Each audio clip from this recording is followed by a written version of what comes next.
네, 하나님 말씀 함께 보겠습니다. 오늘 함께 보실 하나님 말씀은 이사야 40장 3절부터 8절까지 말씀입니다. 이사야 40장 3절부터 8절까지 말씀입니다. 제가 봉독하겠습니다. 외치는 자의 소리여 이르되 너희는 광야에서 여호와의 길을 예비하라. 사막에서 우리 하나님의 대로를 평탄하게 하라. 골짜기마다 도두어지며 산마다 언덕마다 낮아지며 고르지 아니한 곳이 평탄하게 되며 험한 곳이 평지가 될 것이요 여호와의 영광이 나타나고 모든 육체가 그것을 함께 보리라. 이는 여호와의 입이 말씀하셨느니라.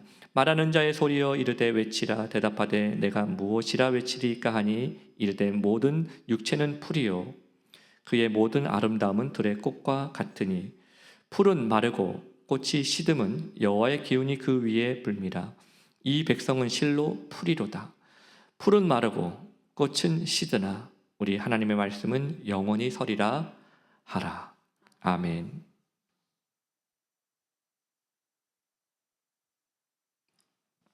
여러분, 저는 하나님께서 시간을 낭비하지 않으신다고 생각합니다. 왜냐하면 하나님의 계획에는 절대 실수가 없기 때문이죠. 하지만 하나님과 다르게 우리는 우리의 인생이 때때로 낭비되고 있다라고 느껴질 때가 있어요. 여러분, 혹시 지금까지 사시면서 후회되는 선택을 해본 적 없으십니까? 너무 많아가지고 기억이 다 안 나시죠? 네, 저도 그렇습니다.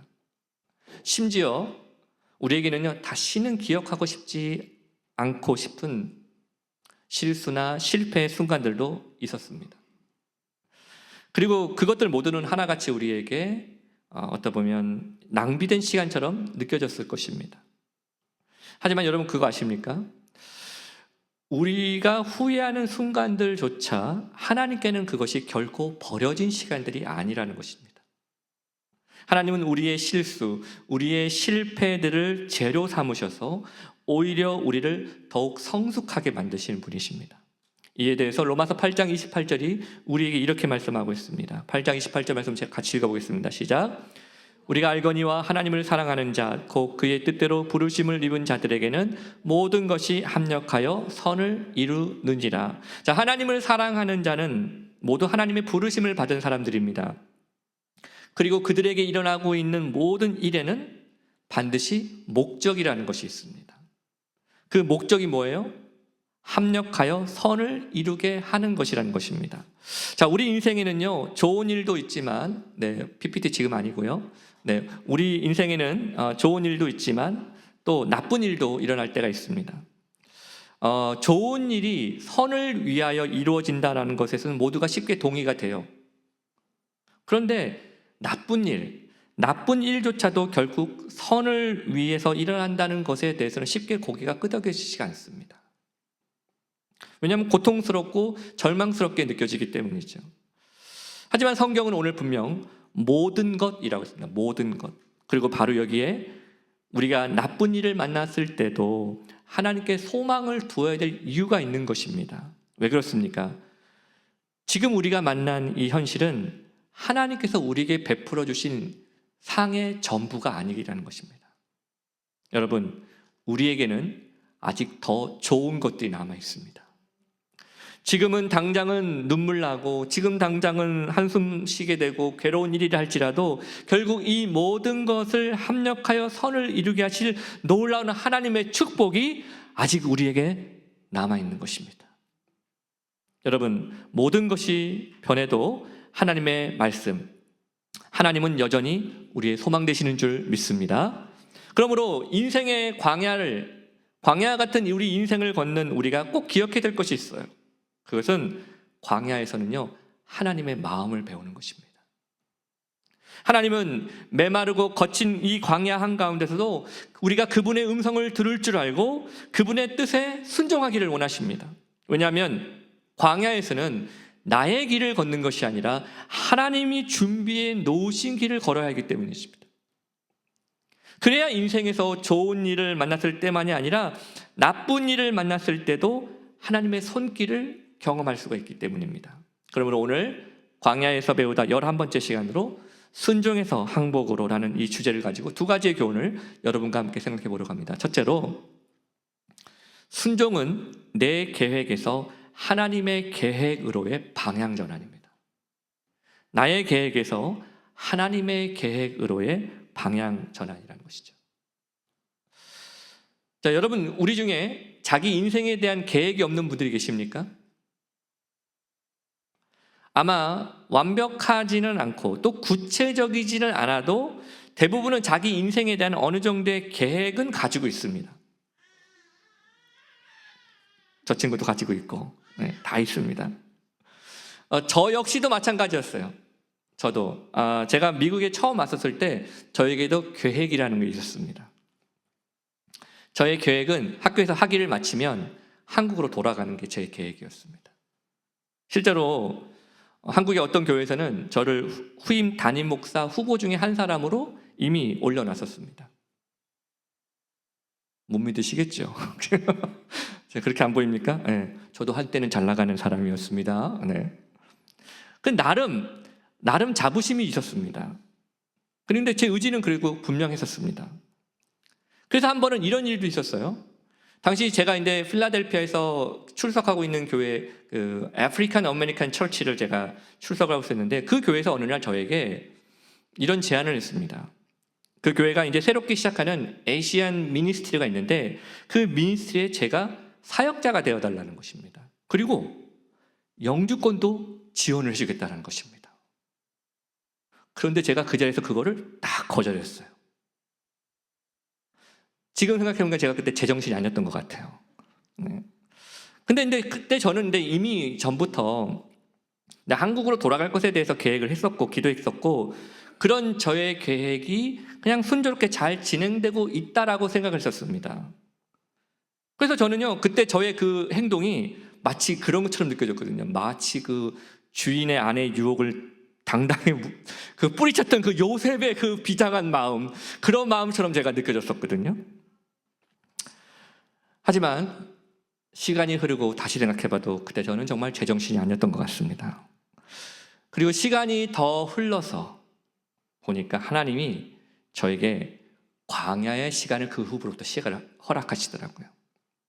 그리고 그 광야의 시간을 걸으면서 저는 저의 계획이 아닌 하나님의 계획 안에 제가 살고 있다는 것을 조금씩 깨닫기 시작했어요.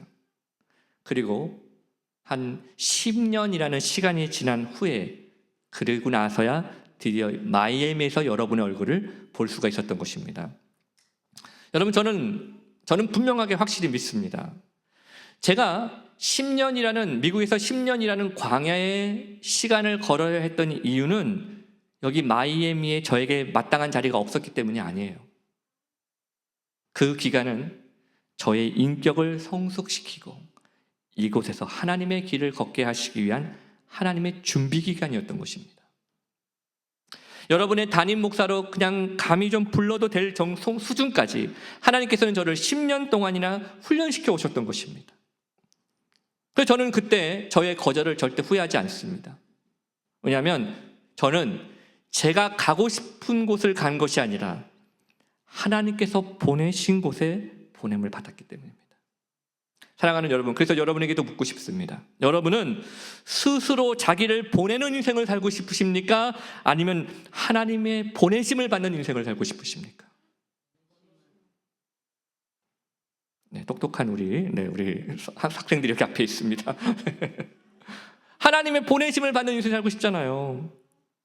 여러분, 우리 눈에 아무리 좋은 선택을 하는 것처럼 보여도요, 하나님의 도우심을 필요로 하지 않는 그런 인생은, 그런 선택은 아무런 가치가 없다라는 겁니다. 심지어 여러분, 예수님조차도 이 땅에 계실 때 자신의 뜻이 아닌 아버지 하나님의 뜻을 따라 사셨어요. 요한복음 11장에 보면 어느 날 예수님은 베다니 마을에 사는 나사로가 중병에 걸렸다라는 소식을 들으셨어요. 그리고 그 다음에 일어난 사건을 보겠습니다. 요한복음 11장 3절부터 6절까지 말씀인데 제가 읽겠습니다. 이에 그 누이들이 예수께 사람을 보내어 이르되 주여 보시옵소서, 사랑하시는 자가 병들었나이다 하니 예수께서 들으시고 이르시되 이 병은 죽을 병이 아니라 하나님의 영광을 위함이요 하나님의 아들이 이로 말미암아 영광을 받게 하려 함이라 하시더라. 예수께서 본래 마르다와 그 동생과 나사로를 사랑하시더니 6절 말씀 같이 읽겠습니다. 시작. 누가 병들었다 함을 들으시고 그 계시던 곳에 이틀을 더 유하시고. 나사로는 예수님께서 아끼고 사랑하는 사람이었습니다. 그런데 이상하게도 예수님은 그 나사로가 심한 병에 걸려 죽어간다는 소식을 듣고 나서도 이틀 동안 어떤 조치도 취하지 않으셨어요. 왜 예수님은 직접, 왜 그 장장, 그 베다니로 돌아가지 않으셨을까? 달려가지 않으셨을까요? 그것은 아직 베다니로 가라는 하나님의 명령을 받지 못하셨기 때문입니다. 그리고 이틀 후에 지나서야 하나님 아버지의 명령이 있고서야 예수님은 그 일에 순종하셨다는 거예요. 여러분, 이처럼 언제나 예수님은 하나님 아버지의 뜻을 들으셨습니다. 하나님 아버지의 뜻을 물었던 것입니다. 요한복음 6장 38절에도 이렇게 말씀하고 있습니다. 내가 하늘에서 내려온 것은 내 뜻을 행하려 함이 아니요 나를 보내신 이의 뜻을 행하려 함이니라. 여러분, 만약에 나사로가 여러분의 친한 친구였다면 여러분 어떻게 하셨겠습니까? 아마 그랬다면 우리는 당장 하나님께 물을 생각도 하기 전에 차를 몰고 나사로의 집으로 방문했을 것입니다. 그런데요, 저는 어쩌면 이것이 오늘을 살아가는 우리 현대 그리스도인들이 가지고 있는 삶의 모습이 아닌가 싶어요. 무슨 얘기입니까?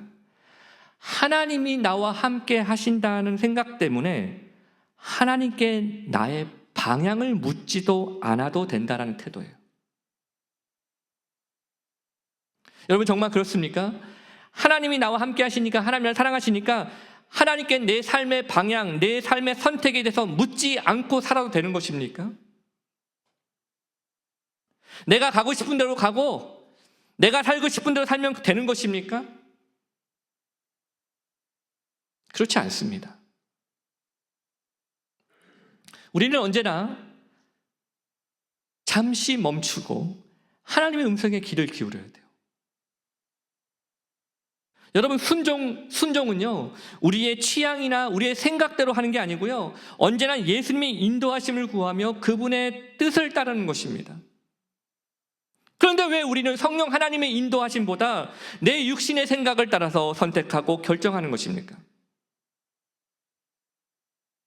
예수님도 하나님 아버지의 인도하심이 없이는 아무것도 행하지 않으셨는데 왜 우리는 하나님께 묻지도 않고 우리의 생각대로 내 삶의 방향을 정하고 내 삶의 선택을 해버리는 것입니까?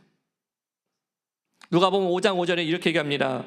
시몬이 대답하여 이르되 선생님, 우리들이 밤이 새도록 수고하였으되 잡은 것이 없지만은 말씀에 의지하여 내가 그물을 내리리다 하고. 여러분, 아무리 밤새도록 그물질을 내도 아무것도 잡은 것이 없다면 그것은 그물을 내리라는 주님의 음성을 기다리라는 뜻입니다. 그러니 여러분, 어떠한 나의 합리적인 선택보다 여러분 하나님의 권위에 순종하시길 바랍니다.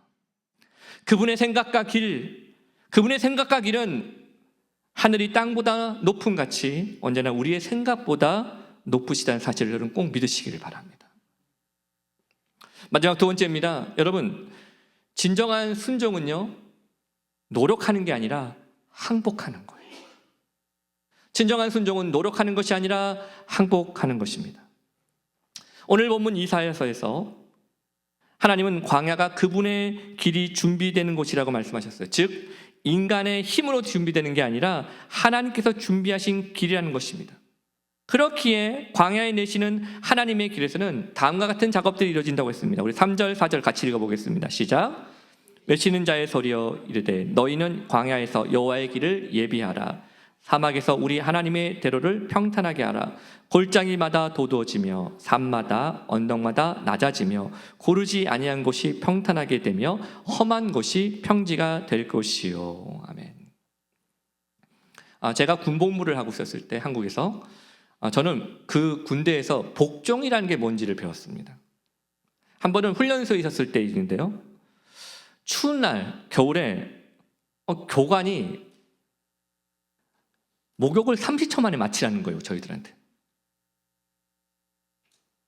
여러분 30초 만에 목욕 마칠 수 있습니까? 군이니까 그게 또 가능하더라고요. 또 사실 그때 생각하니까 목욕을 한 게 아니라 뜨거운 물에 몸을 데치는 거였어요. 이렇게 한번. 그런데 명령이니까 그래서 복종을 해야 되지 않습니까? 그래서 했습니다. 그러니까 저는요 그냥 그 군인으로서 상관의 명령에 따라서 일어서라 그러면 일어서야 되고 앉아라 그러면 앉아야 됐었습니다. 이유를 물을 필요도 없었어요. 여기 구덩이 파라 그러면 여기 구덩이 파고, 아까 그 다음날 그 구덩이 다시 메꿔라 그러면 또 메꿔야 되는 거예요. 여러분 이건 군사 기밀인데요, 제 생각에는 제가 군대에 있었을 때 총보다 삽을 더 많이 들었던 것 같아요. 네. 아무튼 이해되지 않아도 명령에 복종해야 했었습니다. 그게 규칙이었어요. 그런데 여러분, 순종은 규칙이 아니에요. 순종은 의지를 가진 노력이 아니라 하나님의 사랑에 항복하는 것입니다. 오늘 본문에서 하나님은 광야에서 여호와의 길을 예비하고 하나님의 대로를 평탄하게 하라고 명령하셨습니다. 물론 우리에게 진짜 삽이 필요하다는 뜻은 아니었습니다. 이건 교만한 자들을 낮추시고 겸손한 자들을 높여주시고 그렇겠다는 하나님의 뜻이었습니다. 또 죄로 인해서 어그러진 그곳을 평탄하게 하시고 고통과 좌절이 있던 그곳을 다시 회복시켜 주시겠다는 하나님의 위로의 약속이었습니다. 여러분, 그런데 왜 이 약속을 해주셨을까요? 우리 이사야 40장 5절 말씀 같이 한번 읽어보겠습니다. 시작. 여호와의 영광이 나타나고 모든 육체가 그것을 함께 보리라. 이는 여호와의 입이 말씀하셨느니라. 이게 무슨 얘기냐? 바로 그 약속을 해주신 이유가 무엇이냐? 우리로 하여금 우리 인생에서 하나님이 얼마나 위대하시고 놀라우신지 그 영광을 맛보게 하기 위함이었던 것입니다. 여러분, 근데 그 영광스러움을 누가 맛볼 수 있어요? 광야에서 하나님의 길을 걸어가는 사람들이 맛본다는 것입니다. 사랑하는 여러분, 하나님은요 헌신하는 사람을 위로해 주십니다. 여러분, 하나님께 헌신한다는 의미가 무엇입니까? 교회 자주 얼굴 비치면 헌신하는 것입니까? 헌신은요 하나님을 사랑하는 거예요. 데이빗 배너 교수의 사랑에 항복하다라는 책에 보면 다음과 같은 글이 있어요. 사랑받으려고 애를 쓰지 말고 그분의 사랑에 자신을 맡겨라. 배너 교수님에 따르면 하나님을 사랑하는 것은 우리의 의지의 문제가 아니라 우리 마음의 문제라는 거예요. 순종은 사랑을 얻기 위해 우리가 지켜야 될 어떤 규칙이나 노력이 아닙니다. 순종은 그분의 사랑에 항복하는 거예요. 왜냐하면 우리를 변화시키는 것은 순종하기 위한 우리의 노력이 아니라 그분을 사랑하는 것이기 때문입니다. 오늘 본문 6절 8절 같이 읽어보겠습니다. 시작. 말하는 자의 소리여 이르되 외치라. 내가 무엇이라 외치리까 하니 이르되 모든 육체는 풀이요 그의 모든 아름다움은 들의 꽃과 같으니 풀은 마르고 꽃이 시듬은 여호와의 기운이 그 위에 불미나 이 백성은 실로 풀이로다. 풀은 마르고 꽃은 시드나 우리 하나님의 말씀은 영원히 서리라 하라. 여러분, 우리가 얼마나 연약한 사람들인지 아십니까? 마치 풀이 마르고 꽃이 시든과 같이 우리는 그런 연약한 존재일 수밖에 없다라는 것입니다. 그런데도 하나님이 우리를 사랑하세요. 하나님은요 우리를 사랑하시다가 우리의 죄 때문에 당황하지 않으십니다. 어이구, 네가 그런 사람이었어? 라고 놀라지 않으십니다. 우리의 어떤 죄, 우리의 어떤 연약함도 우리를 향하신 그분의 사랑을 축소시킬 수가 없습니다. 왜냐하면 풀은 마르고 꽃은 시들지라도 하나님의 말씀은 영원한 진리이기 때문입니다. 그러므로 사랑하는 우리 성도 여러분, 하나님을 여러분의 인생의 조언자로 만들지 마십시오. 대신 그분을 나의 완전한 주인으로 인정하십시오. 우리가 하나님 말씀을 가지고 이걸 순종할 것과 순종하지 못할 것을 나누는 순간부터 우리는 하나님을 완전한 주인이 아닌 그저 조언자로 여길 뿐입니다.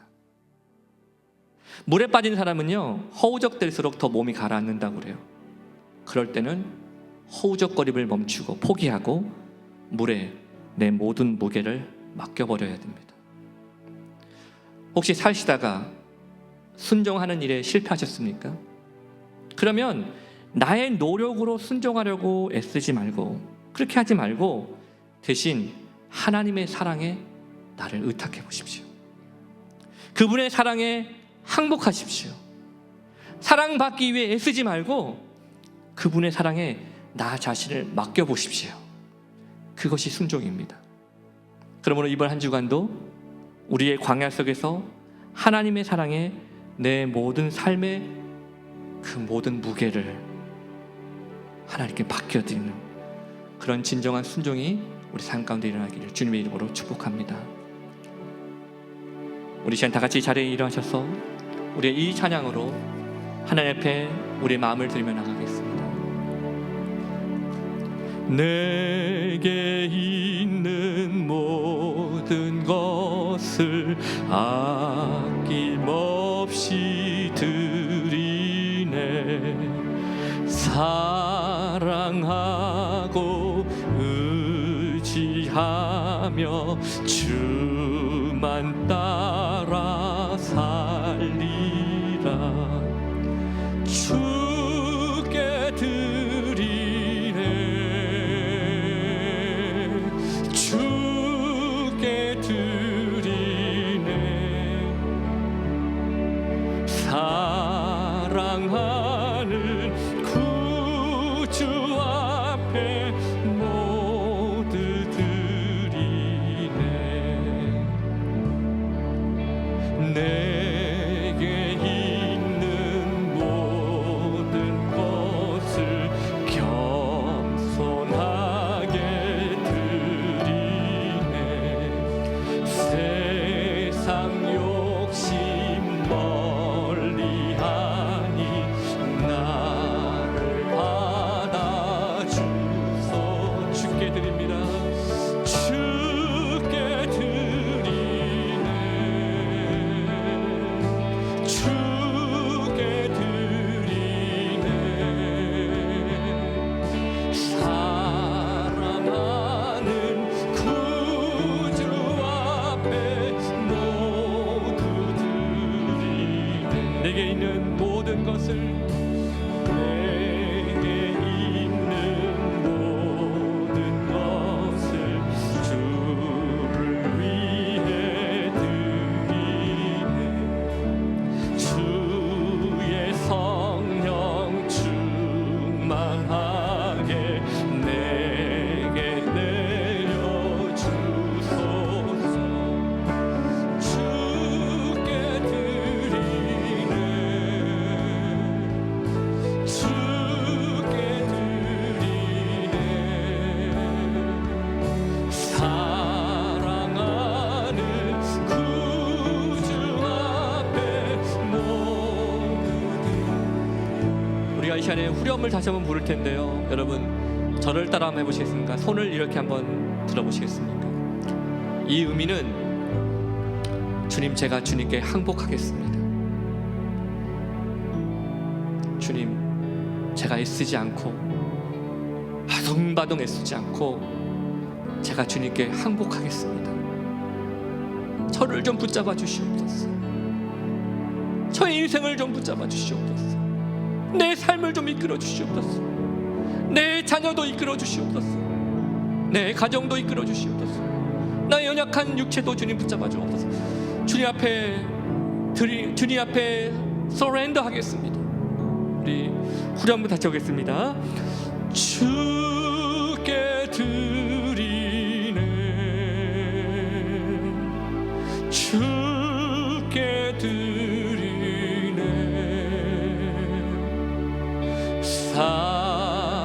사랑하는 구주 앞에 모두 한번 다시 고백합시다. 주께 드리네. 주께 드리네. I surrender all. 주께 드리네. 사랑하는 구주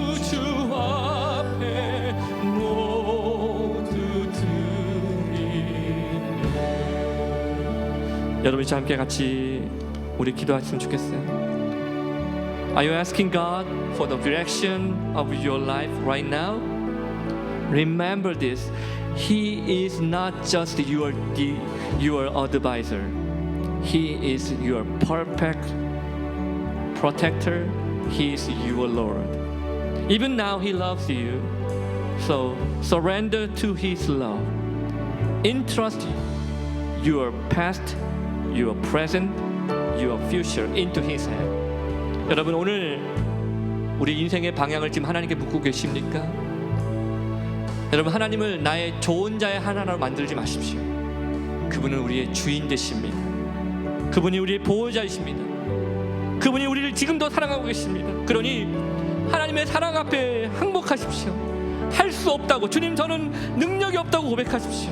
그래서 나의 과거와 나의 현재와 미래를 하나님께 맡겨드린다고 고백하십시오. 이제 나같이 함께 같이 기도하며 나가겠습니다. Let's take a moment to pray together. 하나님 아버지 감사합니다. 오늘도 주님 앞에 기도를 주시옵소서. 오늘도 주님 앞에 감사하는 마음으로 주님 앞에 드려 나갈 수 있게 해주옵소서. 오늘 보여 주시옵소서. 오늘의 말씀을 통해서 함께 주시옵소서. 아버지 뜻을 구하는 믿음의 삶을 주시옵소서. 주님 도와주시옵소서. 오늘 같이 주님 아버지 도와주시옵소서. 하나님 오늘도 주님 앞에 우리의 감을 드립니다. 하나님 오늘 주시옵소서. 우리 함께 감사하며 고백하며 우리의 감을 주님 앞에 고백하고 주님 불쌍히 여겨 주시옵소서. 하나님 아버지 그렇습니다. 우리의 당을 그려주옵소서. 주님 앞에 항복하겠습니다. 주님 앞에 항복하겠습니다. 오늘도 주님 앞에 믿음으로 살아가는 우리가 되게 하여 주시옵소서. 주님 앞에 항복하겠습니다. 하나님 아버지 오늘도 우리의 삶을 하나님께 내어 맡기길 도망하니 주님을